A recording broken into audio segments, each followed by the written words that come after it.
राधे राधे दोस्तों, आप सभी को आंवला नवमी की बहुत बहुत हार्दिक शुभकामनाएं। बोलिए हरि विष्णु भगवान की जय। काशी नगरी में एक बहुत धर्मात्मा दानी तथा निसंतान एक वाणिक रहता था। वे पति पत्नी दोनों संतान के अभाव में दिनों दिन कातर और मलिन होते जाते थे। कुछ समय पश्चात वैश्य की पत्नी से एक स्त्री ने कहा कि यदि तुम किसी पराये लड़के की बलि भैरव के नाम पर कर दो तो तुम्हारे एक पुत्र की कामना अवश्य पूरी हो जाएगी। यह बात वैश्य के कानों में पहुंची भी, मगर उसने अस्वीकार कर दिया। लेकिन सखी की बात वैश्य की पत्नी भूल नहीं सकी। उसको वह बात बार बार याद आ रही थी। उसको लग रहा था कि मैं अगर किसी एक लड़के की बलि दे दूंगी तो मुझे पुत्र प्राप्ति हो जाएगी। वह मौके की तलाश करती रही। वह सोच रही थी कि मौका कब मिलेगा, मैं ऐसा कर दूं। एक दिन एक लड़के को भैरव देवता के नाम पर कुएं में गिराकर बलि दे दी। इस हत्या का परिणाम बड़ा उल्टा हुआ। लाभ की जगह उसके बदन में कोढ़ बहने लगा तथा लड़के की प्रेत आत्माओं से सताने लगे। उसे बहुत ज्यादा परेशान करने लगे, क्योंकि उसने उस लड़के की बलि दे दी थी।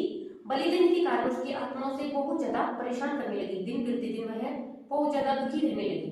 उसकी संतान सुख तो उसको मिला नहीं, लेकिन वह और भी ज्यादा दुखी रहने लगी। ऐसी परेशानी देखकर वैश्य ने इसका कारण अपनी पत्नी से पूछा। पत्नी से पूछता है कि ये क्या कारण है जिस कारण से तुम इतनी परेशान हो रही हो और इतने दुख मिल रहे हैं। तब उसने सारी कहानी कह सुनाई और शुरू से आखिर तक सब कुछ बता दिया। ऐसा जानकर वैश्य ने कहा कि ये हत्यारिणी, पापिनी आदि शब्दों से उसे काफी कुछ कहता रहा और बताया कि गोवर्धन ब्राह्मण वध तथा बालक वध करने वाले के लिए इस संसार में कहीं पे स्थान नहीं है। इसलिए तू गंगा तट पर जाकर, तेरे को गंगा के तट पर जाना है और जाकर वहां पर स्नान वंदन करना है, तभी तू इस कष्ट से छुटकारा पा सकती है। तेरा पीछा वहीं पर छूट सकता है। तू गंगा के पास जा और गंगा में स्नान करेगी। स्नान करने के बाद ही तेरे सभी पाप कट सकते हैं। इसलिए तू वहां पर जाकर ही स्नान कर और अपने सभी पाप धोकर आ। वह गंगा किनारे रहने लगी। वैश्य पत्नी ने ऐसा ही किया और गंगा के किनारे जाकर रहने लगी। थोड़े ही दिन बीते थे। एक दिन गंगा जी वृद्ध स्त्री का रूप धारण करके वहां आई। गंगा जी अपना रूप बदलकर उस स्त्री के पास आती है और कहने लगी कि हे दुखिया, तू बहुत दुखी है, तुझे क्या क्या दुख है। तू मथुरा नगरी में जाकर कार्तिक नवमी का व्रत रखना तथा आंवला वृक्ष की परिक्रमा करते हुए पूजन करना। यह व्रत करने से तुम्हारे सब पाप नष्ट हो जाएंगे। घर आकर अपने पति से कहने लगी, उसे सब बात बताई कि एक बूढ़ी औरत आई थी और मुझसे कह रही थी कि तुम मथुरा नगरी जाकर कार्तिक नवमी के दिन आंवले का पूजन करना और कार्तिक नवमी का व्रत करना और उसके परिक्रमा करना। ये सब मुझे बोलकर गई है और अपने पति से उसने ये सब बात बता दी। आज्ञा लेकर मथुरा जाकर फिर वह मथुरा चली जाती है और मथुरा जाकर विधिवत वह व्रत रखती है और पूजन करती है। और उस दिन सुबह सुबह जल्दी उठ जाती है और जल्दी उठकर जहां पर आंवला वृक्ष होता है वहां पर अच्छे से साफ सफाई कर लेती है। साफ सफाई कर खुद नहा धोकर स्वच्छ कपड़े पहन लेती है और फिर आंवला वृक्ष को दूध से सींचती है और स्वच्छ पानी से सींचती है। उसके बाद में फूल माला चढ़ाती है, पीले रंग का वस्त्र धारण कराती है और धूप दीप दिखाती है, तिलक वगैरह करती है और तिल ग्रहण कराती है। आंवले का फल भी लेकर वह पूजा करती है। उसके बाद में वहां पर बैठकर वो खाना खाती है और भगवान श्री हरि विष्णु को भी भोग लगाती है।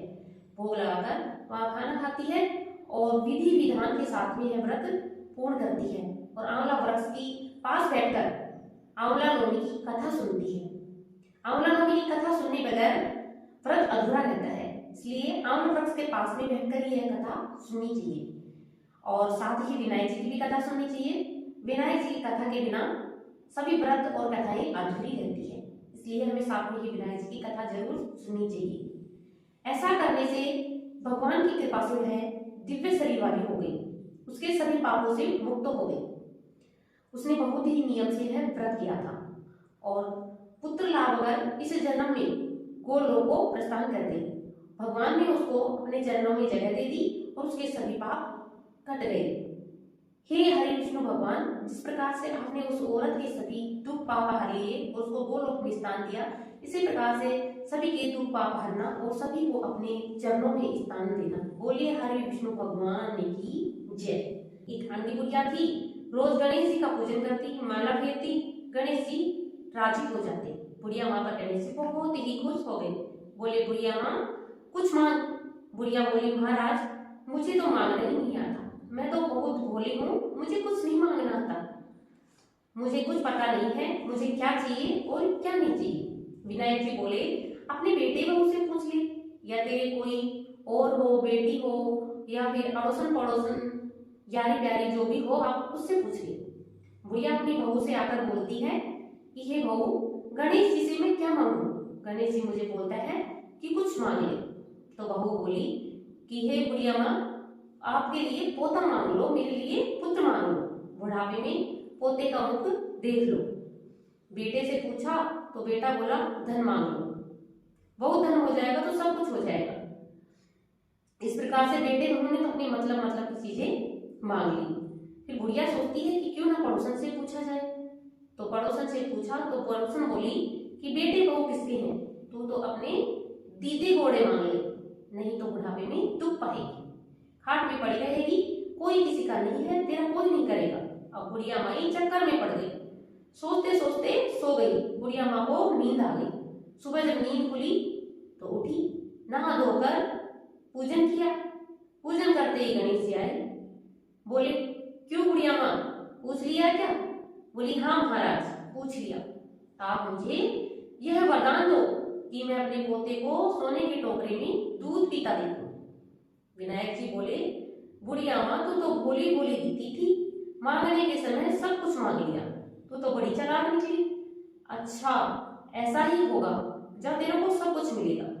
कहकर गणेश जी अंतर्ध्यान हो गए और चले गए।